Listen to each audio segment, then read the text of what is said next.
Love this podcast? Support this show through the Acast supporter feature.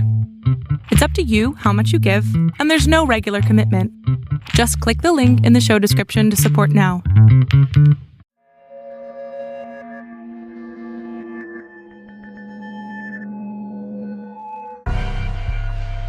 Are you interested in angels, demons, ghosts, spirits, and monsters? Are you curious about their origins, influence, and how to protect against the unknown?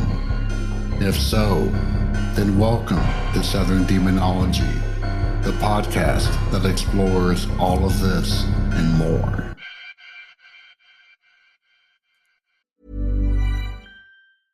Hey, true crime fans! Tired of ads interrupting your gripping investigations? Good news!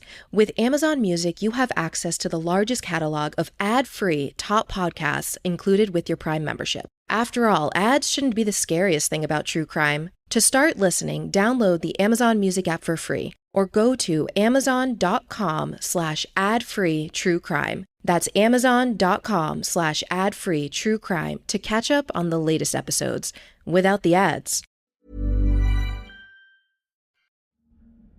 In the past, there have been a few anime series that featured the amazing artwork of Japan's ultimate horror manga creator, or mangaka, Junji Ito, namely the Junji Ito Collection and Junji Ito Maniac.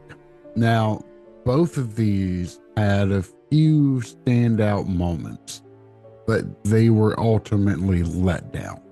See, Ito-san is a master of his craft, and he has created some nightmare-inducing works over the years, such as Tome, the Hanging Balloons, and especially the Enigma of Amigata Fault, just to name a few. The anime series dulled the horror with way too much comedy. And while you can definitely find some silly moments mixed in with the macabre, in my opinion, the emphasis was just way out of kilter.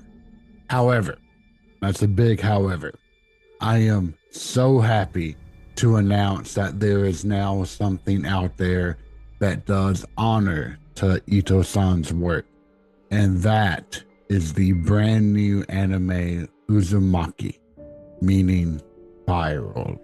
Hello all, welcome to Bite, the mini episodes of the Southern Demonology podcast dedicated to horror films.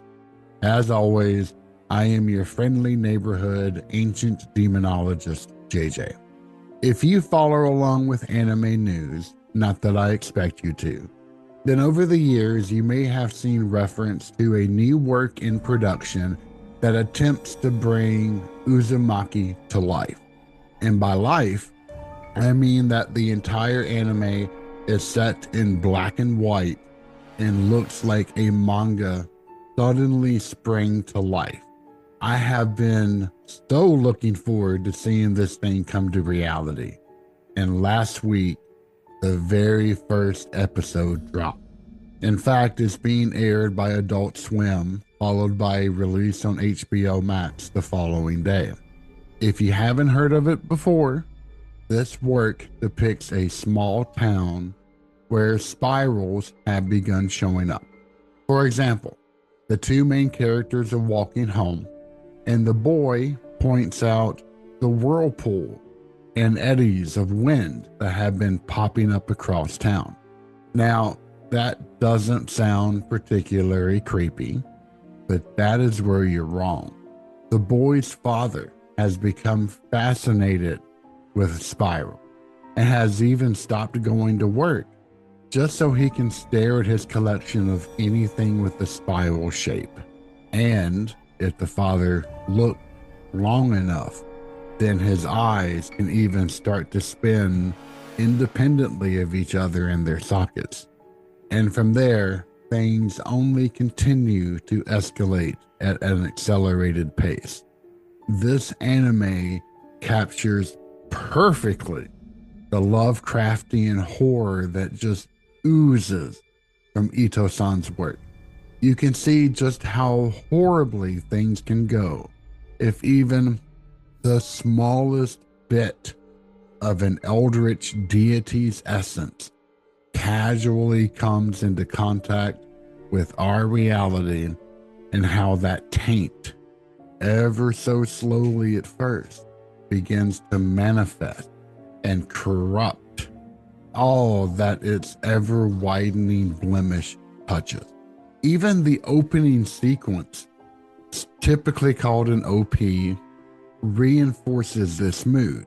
Most anime spend gobs of money on great music and flashy animation to lure in new viewers.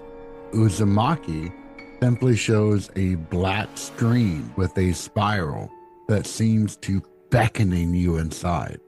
The best in oh so few horror shows and movies not just show you the horribleness, but rather inflict that dread and unease onto the watcher. And I am very proud to say that Uzumaki does that in spades, and I cannot recommend it enough.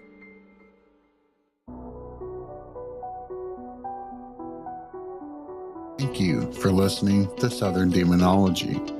Find us online at southerndemonology.com, which offers links to all of our social media and episodes. Southern Demonology is solely owned, produced, and edited by myself, and the intro and outro music are composed by me as well. If you have a moment, please rate, like, and share this podcast, as it is the best way to help support my work. As always, I am JJ, and it has been a pleasure to speak to you today.